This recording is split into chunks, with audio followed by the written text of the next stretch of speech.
क्या आपसे भी टाइम टेबल फॉलो नहीं हो पाता है और कंसिस्टेंट रह नहीं पाते हो और पूरा दिन बस टाइम टेबल बनाने में निकल जाता है, बस आप स्ट्रैटेजी बनाते रहते हो और एक के बाद एक दिन निकलते जाते हो और ऐसे करके पूरा महीना पूरा साल भी वेस्ट हो जाता है बच्चों का। मतलब आप आज टाइम टेबल बनाओगे, फिर वो कल से आप फॉलो करने का सोचोगे, कल को फिर वो फॉलो नहीं हो पाएगा, कुछ उसमें कमी आ जाएगी, तो फिर आप अगला टाइम टेबल बनाओगे, फिर नेक्स्ट डे फॉलो करने की सोचोगे, वो फिर से नहीं होगा। तो ऐसे ही प्रोक्रास्टिनेशन चलती रहती है। ये बहुत बड़ा मेजर इशू है, ये बस बच्चे निगलेक्ट करते हैं, बट ये बहुत मेजर इशू है। अगर आप इस वीडियो को पूरा देखते हो तो आपका ये जो टाइम टेबल वाला जो जंजाल बना रखा है आपने, ये खत्म हो जाएगा। एक बार मेरी बात ध्यान से सुनना। देखो, आप टाइम टेबल बनाते हो, वो जेन्युइन बात है, हाँ बनाना चाहिए, बट टाइम टेबल भी एक लिमिट से बनाया जाता है। अब मैं बताती हूँ वो टाइम टेबल आपको कैसे बनाना है।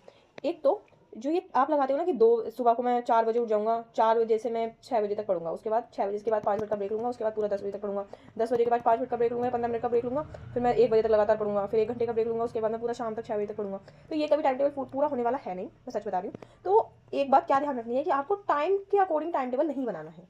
समझ भाई, मतलब आपको ये नहीं करना है कि अच्छा मैं 2 बजे से 6 बजे तक ही पढ़ूंगा नहीं, क्योंकि कोई भी काम आ सकता है, कुछ भी आ सकता है, तो आपका टाइम टेबल बिगड़ने के पूरे पूरे चांसेस है और आपका टाइम टेबल फेल ही होना है अगर आप टाइम के अकॉर्डिंग टाइम टेबल बनाओगे तो।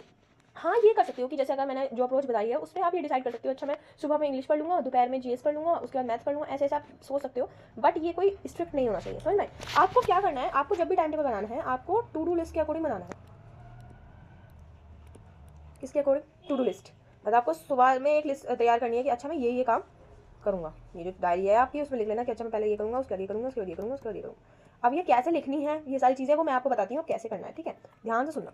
आपको क्या करना है, आपको एक रफली एक स्ट्रेटेजी प्लान करनी है कि आपको पूरे इस वीक में क्या क्या करना है, और आपको थोड़ा सा माइंड में चीज़ें होनी चाहिए कि अच्छा मुझे इस मंथ में ये चीज़ें करनी है, अगले मंथ में ये चीज़ें करनी है, और मेरा इस टाइम तक सिलेबस हो जाएगा, इस टाइम तक रिवीजन हो जाएगा। ये आपको चीज़ें माइंड में होनी चाहिए, ऐसा होता है एक प्रॉपर का टाइम टेबल। आप ध्यान से सुनना मेरी बात। जैसे अच्छा अगर मान लीजिए आपकी जहाँ भी प्रिपरेशन हो आप देख लेना, मैं आपको बस बता रही हूँ कि कैसे करना है, मैं बिगनर से बताती हूँ तो आपको समझ में आ जाएगा। कि जैसे मान लीजिए अब चल रहा है जून, ठीक है?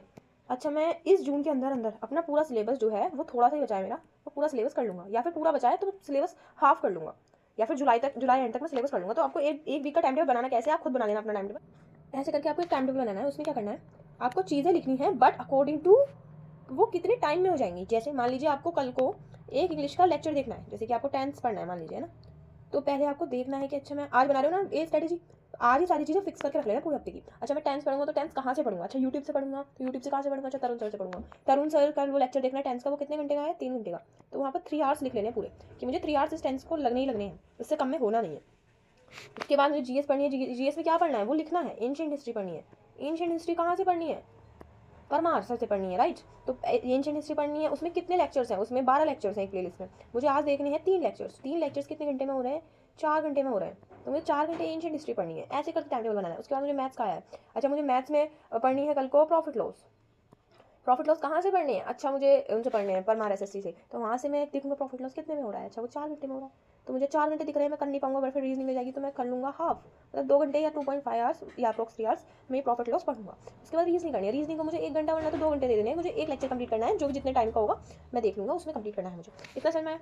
अब क्या करना है, जैसे एक बना लिया, अब ऐसे ही अगले दिन का बनाना है, अगले दिन का बनाना है, अगले दिन का बनाना है। जैसे इस वाले में बना लिया 23 का, तो उसमें क्या करना है, आप जब भी पढ़ने बैठो अगले दिन, तो आपको आप जिस टाइम में फ्री हो आप दिमाग में लगा सकते हो, अच्छा मैं सुबह को मैथ पढ़ सकता हूँ क्योंकि मेरी मैथ बोर लगती है और मुझे अच्छी नहीं लगती, तो मैं सुबह को मैथ पढ़ूंगा। उसके बाद मैं खाना खा लूँगा दोपहर का, तो फिर मैं इंग्लिश पढ़नी स्टार्ट करूँगा, उसके बाद मैं इवनिंग में रीजनिंग करूँगा, लास्ट में जीएस हो जाएगी। तो ऐसे आप रात में पढ़ते हो तो रात में टाइम टेबल बना सकते हो, ऐसे वो टाइम टेबल फिक्स मत करना, बस आप टारगेट देना अपने आपको और इतने इतने आवर्स का देना। तो आपने इसे पढ़ना स्टार्ट करा तो एक ऐप आता है जिसका नाम है एनग्रोस, ठीक है? वो ऐप डाउनलोड कर लेना। उसमें क्या है, आपको अपना टाइमर लगा लेना है 3 आवर्स का। 3 आवर्स का टाइमर लगा लिया। 3 आवर्स, जब तक वो 3 आवर्स कंप्लीट नहीं हो जाते, ना तो वो टाइमर बंद होना चाहिए आपका, ना ही आप चेयर से उठने चाहिए, ना ही वो टेंस का लेक्चर बंद होना चाहिए। इस तरीके से पढ़ना है आपको, समझ में आई? 3 घंटे मतलब 3 घंटे, इतना तो आपका फोकस करना ही पड़ेगा अपने आप को। 3 घंटे का मतलब है 3 घंटे उठना ही नहीं है। कोई भी आ रहा है, कुछ भी हो रहा है, कोई दिक्कत नहीं है, आप वहाँ से हट जाओ, अगर कोई आ गया है तो, वरना तो आप पढ़ो, वहाँ से हट के दूसरी जगह जाके पढ़ो, लेकिन वो लेक्चर बंद नहीं होना चाहिए। 3 घंटे तक आपको कंटिन्यूसली देखना ही देखना है। आपकी समझ, इतना समझ में आया? ये बेस्ट अप्रोच है, मैंने अपना फॉलो किया है। आपके अगर आप 2 घंटे पढ़ पा रहे हो ना, तो कल से 8 घंटे पढ़ोगे। और हाँ यार, ये ध्यान रखना कि कम से कम आप 10 घंटे नहीं तो 8-9 घंटे तो आप डेली पढ़ो ही, क्योंकि इससे कम में सिलेक्शन होना नहीं है, मैं बता रही हूँ सच बात। जैसे फिर अब 23 का बना लिया, अब नेक्स्ट डे आप क्या करोगे, टेंस का, अच्छा मैं टेंस की प्रैक्टिस कर लूँगा। टेंस की प्रैक्टिस कहाँ से करूँगा मैं? तरुण सर से करूँगा। तरुण सर का लेक्चर है टेंस प्रैक्टिस का 2 घंटे का, या फिर 2.5 आवर्स का। मैं 2.5 आवर्स कहाँ से करूँगा? तो 3 आवर्स ही लग जाएंगे, बीच बीच में रोक करना होता है। तो अप्रोक्स 3 आवर्स मुझे इंग्लिश पढ़नी है। उसके बाद मुझे एंशिएंट हिस्ट्री के बाकी के जितने पार्ट्स को कंप्लीट करने हैं, तो मुझे 3 घंटे उसमें लग जाएंगे। उसका प्रॉफिट लॉस है तो उसे कंप्लीट करना है, तो 2 घंटे उसमें लग जाएंगे फिर से। और प्रॉफिट लॉस का थोड़ा सा मैं प्रैक्टिस कर लूँगा। तो कहाँ से करनी है, कितने टाइम लगेगा, वो सब लिखना है।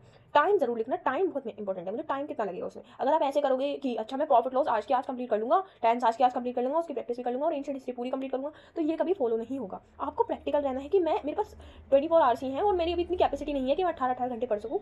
तो आपको छोटे से स्टार्ट करना है। और यार ऐसे आपको, मैंने आप समझ में आ गया, ऐसे हो गया। उसके बाद बस ऐसे आपको टाइम टेबल बनाते रहना है, 1 हफ्ते पूरा करना है। अभी मेरी ऐसे आपको टाइम टेबल फॉलो करना है। अब आपको एक मेरी बहुत ध्यान से बात सुननी है। अभी 1 सेकंड रुकना।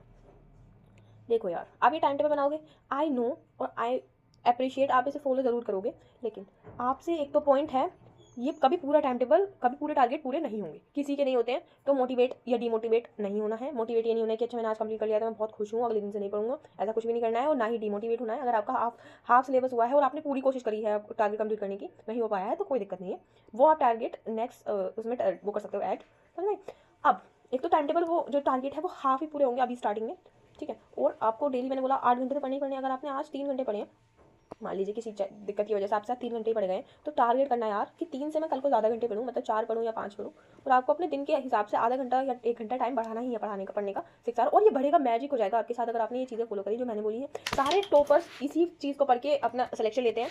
अगर आपको मेरी वीडियो अच्छी लगी हो ना, तो यार वेट, सारे टॉपर इसी ट्रिक का फॉलो करते हैं अपना स्टडी शेड्यूल बनाने में। ये बहुत ही प्रैक्टिकल चीज़ है जो हर किसी को ही फॉलो करनी चाहिए। और आप बेसिक्स स्टूडेंट की तरह अगर आप वो बनाते रहोगे कि 2 से मैं मतलब 4-6 बजे उठ जाऊँगा, या फिर मैं उतने बजे उठ जाऊँगा, उतनी कैपेसिटी नहीं होती है, मैं बता रही हूँ। बस वो लोग बोलते हैं कि अच्छा मैं 4 बजे उठ जाऊँगा, 4 बजे से 9 बजे तक कंटिन्यूस पढ़ाई करूँगा, उसके बाद 10 मिनट का ब्रेक लूँगा, उसके बाद 1 बजे तक पढ़ूँगा, फिर 1 बजे से मैं 4 बजे तक पढ़ूँगा, 4 का थोड़ा सा ब्रेक लूँगा, खेलना मिलना कुछ नहीं, खाना वाना कुछ नहीं, 5 मिनट का ब्रेक लेके मैं पूरा 10 बजे तक रात तक पढ़ूँगा, रात के बाद फिर मैं 3 बजे तक पढ़ूँगा। ऐसे का क्या टाइम टेबल बना दो भाई, ये कोई जेन्युइन चीज़ है नहीं है ना। बस हमारा डोपामिन माइंड हमें बताता रहता है कि अच्छा मुझे बड़ा अच्छा लग रहा है, टाइम टेबल बना, टाइम टेबल बना। कंसिस्टेंसी तो थोड़ी आपके हाथ में है। अगर आपने आज 3 घंटे पढ़ा है तो कल को 4 घंटे पढ़ना, और कल को 4 घंटे पढ़ा है तो 6 घंटे अगले दिन पढ़ना जरूर।